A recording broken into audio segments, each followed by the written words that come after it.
Okay, welcome. This is Dr. Bob, and I'm here again. This time I'm in San Diego. I'm standing in Cabrillo National Monument, but we are here to talk about, behind me, this is the Pacific Ocean. Had an opportunity today to go out and spend some time with gray whales.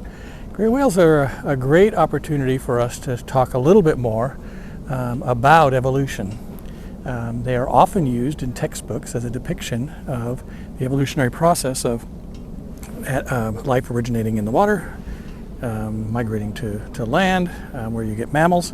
But then with whales, they then say that whales then migrated back into the water. Darwin himself, in his original Origin of Species, said that it was bears that had developed on land, and ancestors of the bears then moved into the water and became whales. In subsequent editions of his work Origin of Species, he actually removed that reference because it seemed problematic even to him. But you still see it depicted in textbooks. There are also those who talk about it being wolves. That ancestors of the wolves that migrated back into the water started spending more and more time in the water and eventually evolved into whales. Creates a couple of major situations, and what we'll focus a little bit on, which was one of the great observations we were able to make today, is whale tails.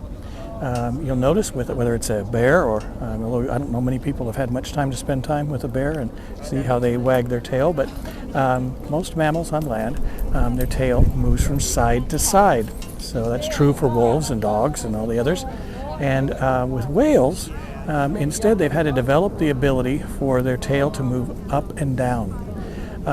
That seems like a minor thing, but it's a big deal when you're talking about evolutionary processes, because the body type should then be reminiscent. They talk about these vestigial organs or features such as feet, and in whales the pelvis, which actually do serve a function in a whale aside from a place to affix legs.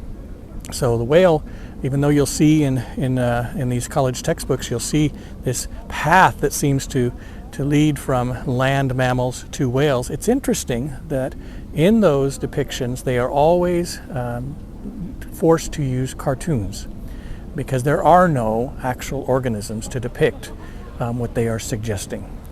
And so with these whales, what we were able to see was a wonderful creature that was created by God. It's interesting too when you look at the Hebrew and it talks about fishes, that it isn't necessarily talking about what we talk about, fish with scales and everything else. These are animals that live in the water. And so there's not this distinction necessarily between those that breathe with lungs and those that breathe with gills. It's simply a matter of where they reside. Same thing with the fowls of the air. It's about where they reside, and it would then include bats, even though they don't have feathers. So it's not talking about body type or things like that. So where they reside. So with these whales that we were able to see today, it was another great experience. These whales were, these are gray whales, and so they grow to about 50 feet, which puts them in the same general category as a mosasaur or even a megalodon. So sitting in a boat alongside them was quite an experience. Blue whales, of course, grow twice the size. The other thing to remember when we're talking about whales, you can't help but think about Jonah's experience in the belly of what we say, the whale. In the scriptures, of course, it's actually talking about in the belly of a great fish or a sea monster, for lack of a better way to put it. But it's interesting because people will often ask, could he fit in there? Well, obviously, with a whale, no problem. Even with some of those creatures that probably made it through the flood, whether it's a chronosaur or others, of course he could have. But there's a significant indicator in the scriptures that gives us even more information. And that's when it says that God prepared this great fish to swallow Jonah. So regardless of what we see in the anatomy of whales or fish or anything else today, the fact that the animal was prepared by God to accept Jonah would have been the great factor, the most significant factor. And then to say, could he have survived that 3 days? Well, actually, when we read the scriptures, nothing says that he did.